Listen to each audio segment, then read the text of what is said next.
आज की इस वीडियो में हम बात करेंगे उन 10 आदतों की जो घर में बरकत लाती हैं, रिस्क के दरवाजे खोलती हैं और ज़िंदगी में सुकून, सेहत और खुशहाली पैदा करती हैं। और ये बात सिर्फ जज्बाती नहीं, बल्कि दीन, हिकमत, साइंस और तजर्बे सब इसकी गवाही देते हैं। पहली आदत है सुबह सूरज निकलने से पहले उठ जाना। कुरान मजीद में आता है, और हमने दिन को माश का वक्त बनाया, यानी अल्लाह ने दिन को रिस्क की तलाश का वक्त बनाया।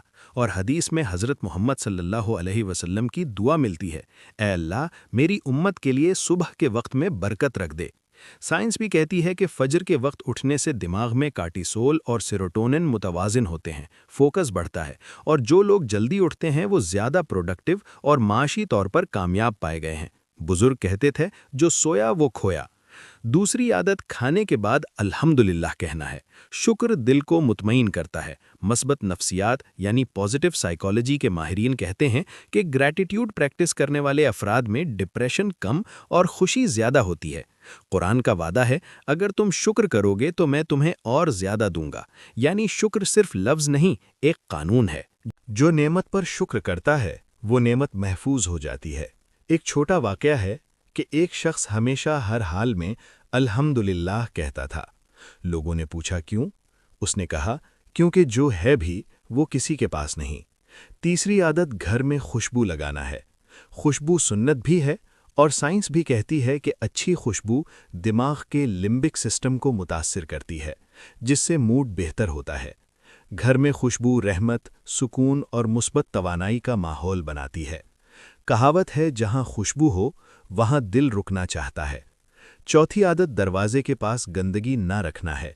दीन में तहारत निस्फ ईमान है। गंदगी नहूसत, बीमारी और मनफी तासुर का सबब बनती है। साइंस के मुताबिक जरासीम ज़्यादातर दाखिली रास्तों पर जमा होते हैं। साफ दरवाज़ा साफ तकदीर की अलामत है। पांचवी आदत मेहमान को मुस्कुराकर खुशामदीद कहना है। हदीस में मेहमान नवाजी को ईमान का हिस्सा करार दिया गया है। मुस्कुराहट खुद सदका है और न्यूरोसाइंस बताती है कि मुस्कुराने से ऑक्सीटोसिन और एंडोर्फिन खारिज होते हैं, जो ताल्लुकात को मजबूत करते हैं। एक कहावत है, मेहमान रहमत लेकर आता है। छठी आदत पानी बैठकर पीना है।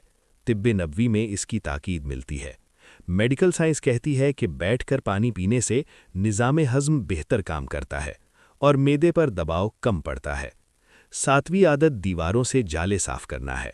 ये सिर्फ सफाई नहीं बल्कि नज़्मो ज़ब्त की अलामत है। जो घर ज़ाहरी तौर पर मुनज़्ज़म होता है वहाँ ज़हनी दबाव कम होता है। माहिरीन नफ्सियात कहते हैं कि क्लटर ज़हनी बोझ बढ़ाता है।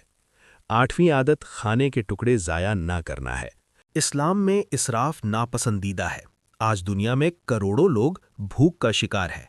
साइंस कहती है कि फूड वेस्ट आलमी मईशत और माहौल दोनों को नुकसान देता है। जो रिस्क की कदर नहीं करता वो रिस्क की बरकत खो देता है। नवीं आदत घर के दरवाजे पर सब्ज पौधा रखना है। सब्ज रंग आंखों और दिल को सुकून देता है। रिसर्च से साबित है कि घर में पौधे रखने से हवा साफ होती है और स्ट्रेस कम होता है। दीन में भी दरख्त लगाना सबक़ा जारिया करार दिया गया है। और 10वीं और सबसे अहम आदत दिल से शुक्र अदा करना है। शुक्र इंसान को नाशुक्री के अंधेरों से निकालकर यकीन की रोशनी में ले आता है। दुनिया में शुक्र दिल को सुकून देता है और आखिरत में दर्जात बुलंद करता है। हिकमत यह है कि बरकत सिर्फ पैसा नहीं बल्कि सुकून, सेहत, मोहब्बत और इज्जत का नाम है। बेबरकती वो है जहां दौलत हो मगर दिल खाली हो। सच ये है कि बरकत आमाल से आती है। आदतें तकदीर बदल देती हैं। आज अगर हम इन 10 आदतों को अपना लें तो हमारा घर सिर्फ ईंटों का ढांचा नहीं बल्कि रहमतों का मरकज़ बन सकता है। और याद रखो, बरकत का ताल्लुक मिकदार से नहीं, मइयार से है। कम में भी ज़्यादा हो सकता है अगर उसमें अल्लाह की रज़ा शामिल हो। तो आज ही नियत करो कि हम सुबह जल्दी उठेंगे, शुक्र अदा करेंगे, सफाई रखेंगे, मेहमान नवाजी करेंगे, इसराफ से बचेंगे और दिल को शुक्रगुजार बनाएंगे। क्योंकि जो अल्लाह को राज़ी करता है, अल्लाह उसके लिए ज़मीन व आसमान के दरवाजे खोल देता है। और यही असल कामयाबी है, दुनिया में भी और आखिरत में भी।